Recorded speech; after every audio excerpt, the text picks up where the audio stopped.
نستهديه ونستغفره ونعوذ بالله من شرور أنفسنا ومن سيئات أعمالنا. من يهده الله فلا مضل له ومن يضلل فلا هادي له، وأشهد أن لا إله إلا الله وحده لا شريك له يقول في القرآن العظيم: إن تجتنبوا كبائر ما تنهون عنه نكفر عنكم سيئاتكم وندخلكم مدخلا كريما.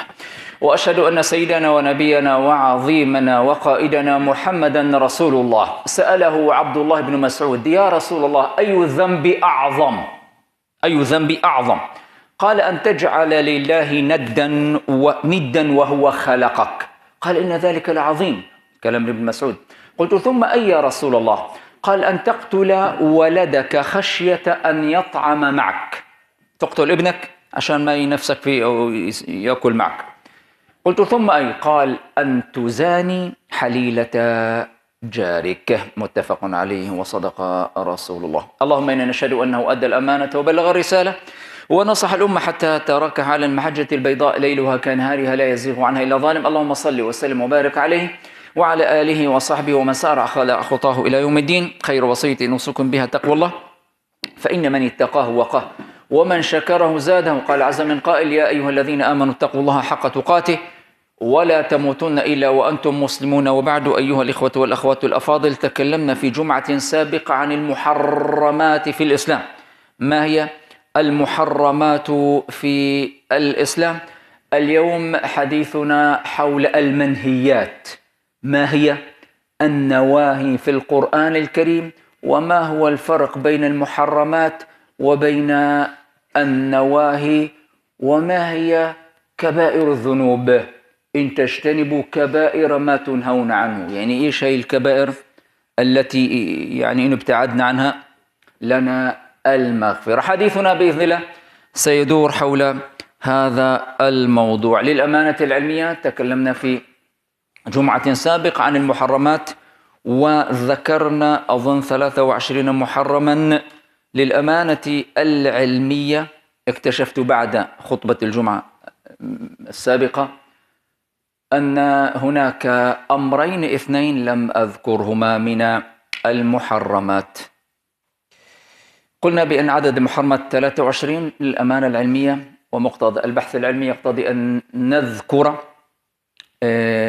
الاثنين الآخرين، محرمين اثنين. المحرم الأول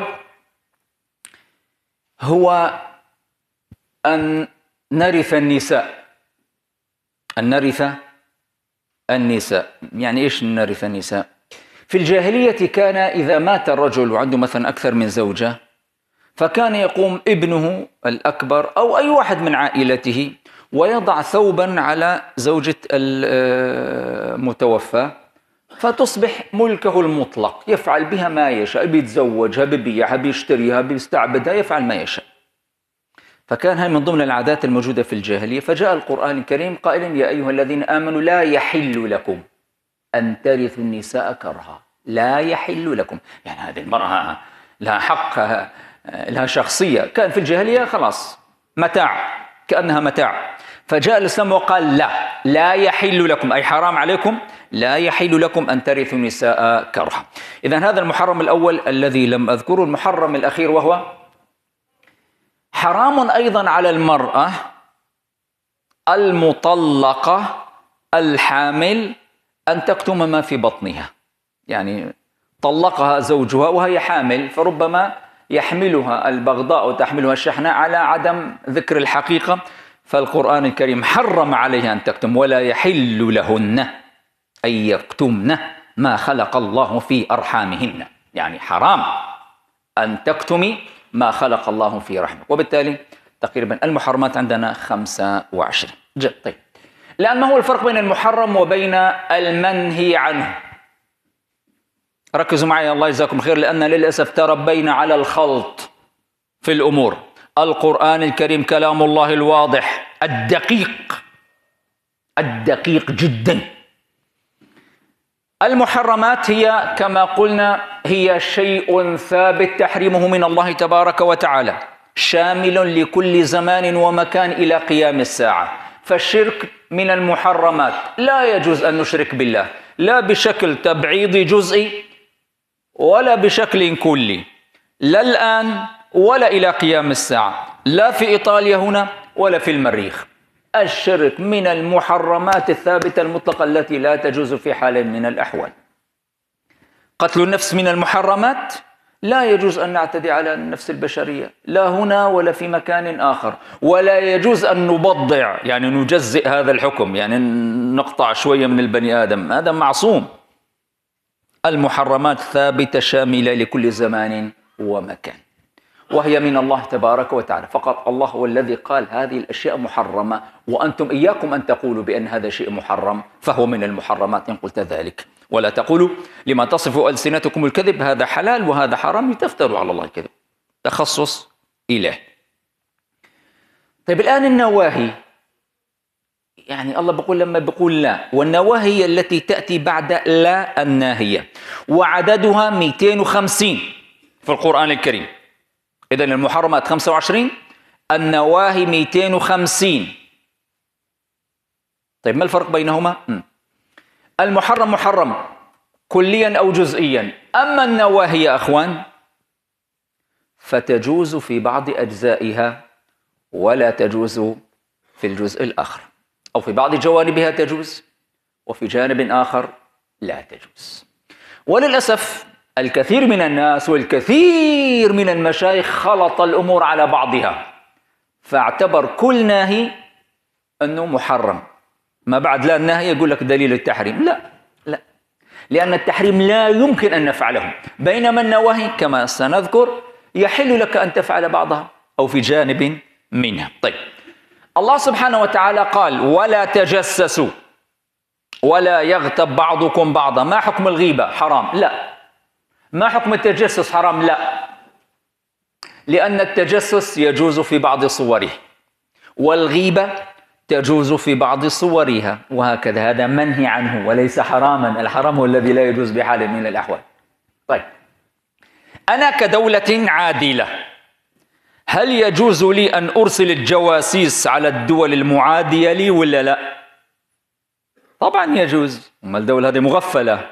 الدولة العادلة إذا كان لها أعداء يفكر بالعدوان عليها فمن حقها ترسل الجواسيس تتجسس. ما إيش هذول قاعدين بيفكروا فينا؟ إيش قاعدين بخططوا ضدنا؟ الدولة العادلة يجوز لها أن تتجسس على المجرمين والعصابات والجماعات التي تريد أن تخطط لإيذاء المجتمع. يجوز لها، شيء طبيعي. الرسول عليه الصلاة والسلام كان له عيون، أي جواسيس في القبائل، إذن شيء طبيعي. لكن لا يجوز لا للدولة ولا للأفراد أن يتجسسوا على الناس العاديين للابتزاز. إنسان قاعد ببيته، أنت ليش قاعد عامل لي كاميرات أو جواسيس أو أجهزة تنصت ومش عارف إيه؟ فهذا من المحرمات لا يجوز، أو من الممنوعات لا يجوز أن تتجسس على الناس الأبرياء في بيوتها. ليش تتجسس عليهم؟ فإذا التجسس في جانب منه يجوز، وفي جانب منه أقول لك لا يجوز وستحاسب عليه يوم القيامة. الغيبة حرام؟ لا، ما فينا نقول حرام. الغيبة في أيضا جزء منها تجوز، وفي جزء منها لا يجوز. لا يجوز أن نغتابك، والغيبة كما عرفها النبي عليه الصلاة والسلام هي ذكرك أخاك بما يكره. طيب أن أغتابك الآن، التقيت أنا وياك الآن في صلاة الجمعة وما فيش يعني مناسبة ولا في شيء، مجرد أن غادرتني بدأت أنا أنشر بك طويل قصير مش عارف إيش كذا كذا. ليه؟ لا داعي لذلك. هذا يعبر عن مرض، عن حسد، عن حقد، عن قل ما تشاء، وهذا من الممنوعات. لا يجوز لي أن أتطاول عليك في غيبتك بلا داعي ولا سبب. طيب إذا كان هناك سبب لغيبتك يجوز يا شيخ، يجوز. تجوز الغيبة في حال كان إنسان مشهور بالظلم والطغيان. يعني اليوم إذا قلت لك بشار الأسد مجرم طاغي ظالم، هو غيبة له؟ ما هو مجرم، هذا لا غيبة له. المجرم الطاغي المشهور تحذر الناس، تبين للناس إيش وضعه، هذا لا غيبة له، لأنه تعدى كل الحدود. ما هذا مشهور بالنصب والاحتيال مثلا إنسان في المجتمع، تحذر الناس منه لأنه تعدى على حقوق المجتمع، ما بقاش القضية خاصة به، يظلم، يقتل، ينهب بأموال الناس، يظلم، أي ما هنالك ظلم والطغيان، فهذا يجوز لك أن تشهر به وتحذر الناس منه.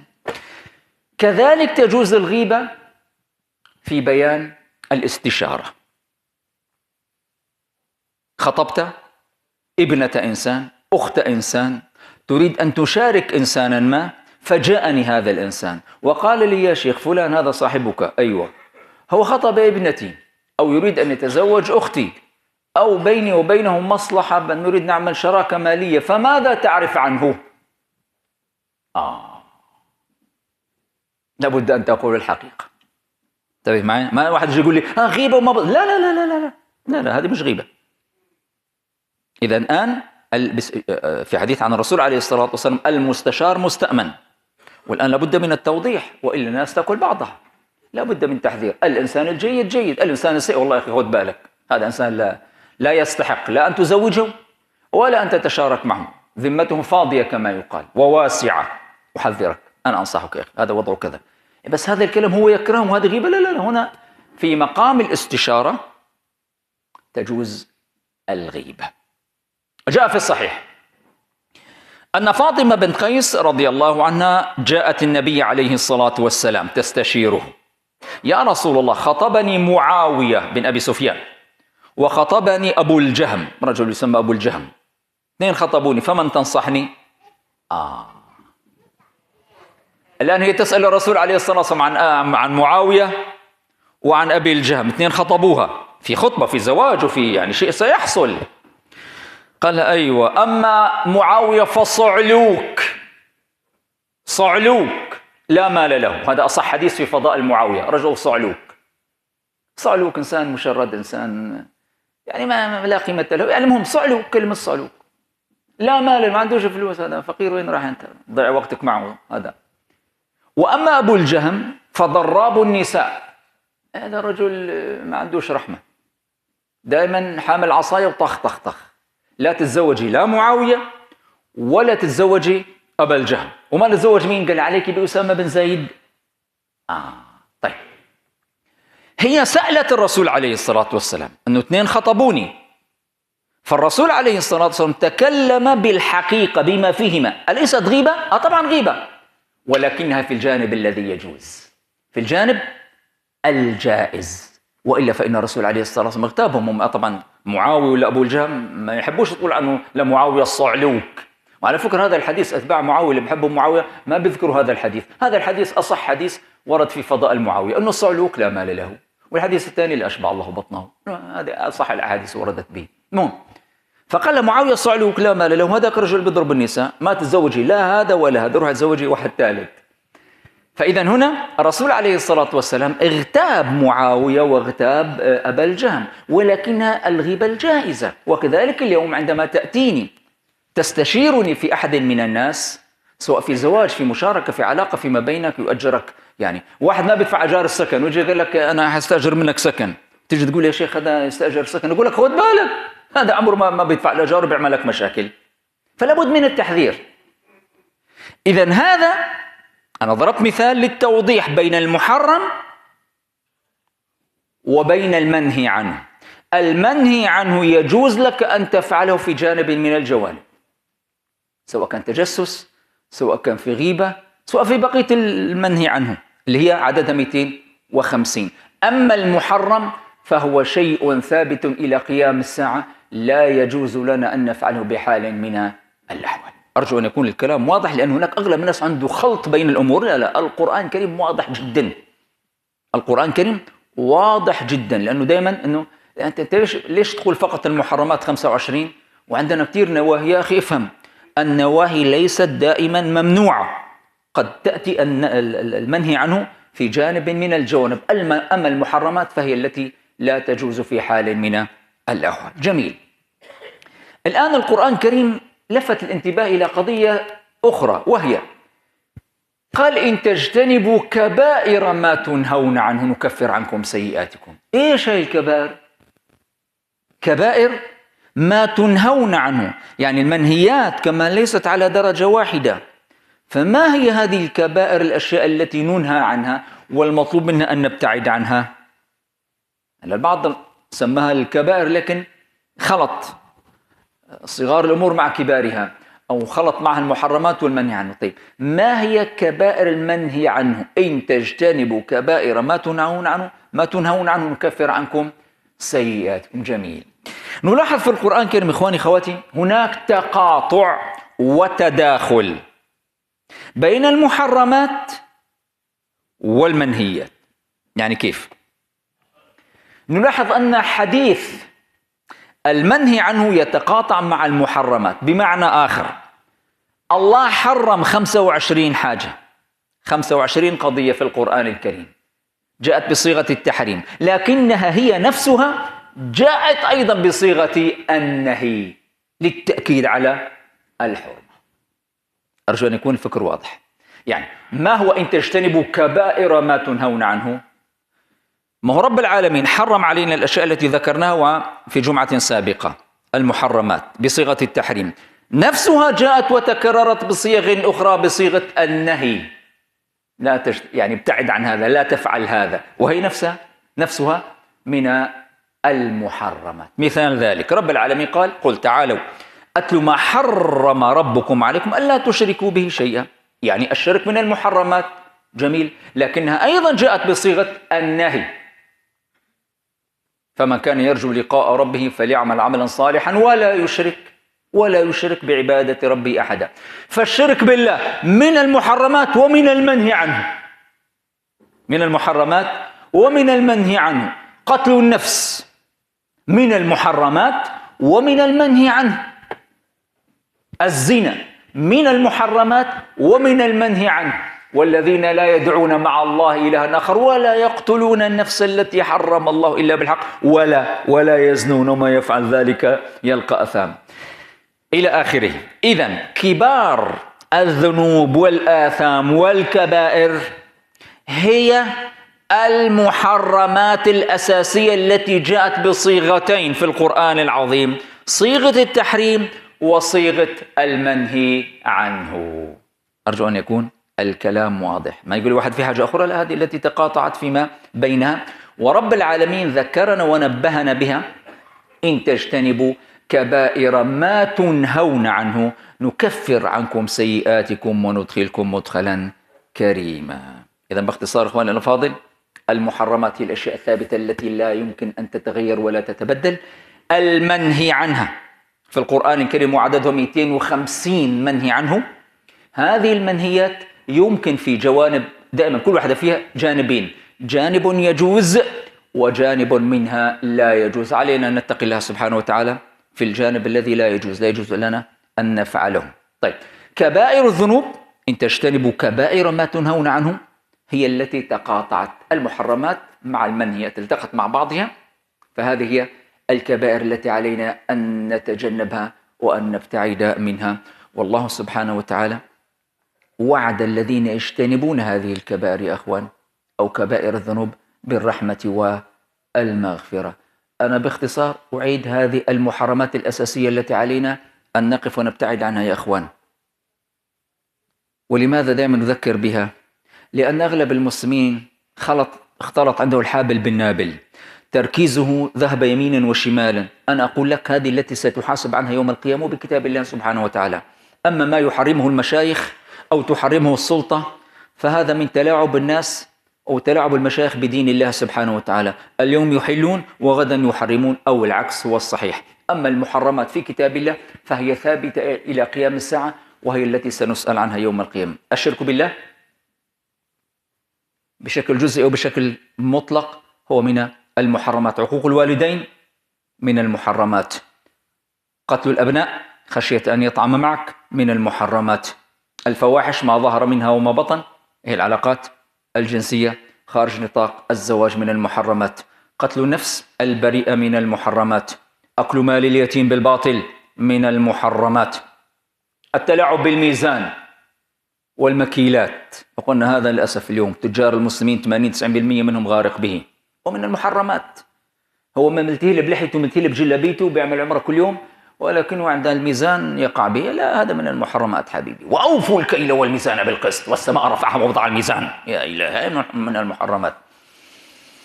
الكذب في القول والعمل، لا تكن كاذبا، عليك بالصدق، أيضا من المحرمات. الخيانة والغدر. وبعهد الله أوف، أعطيت عهدا، أعطيت كلمة، غدرت بها، أنت ارتكبت شيئا من المحرمات.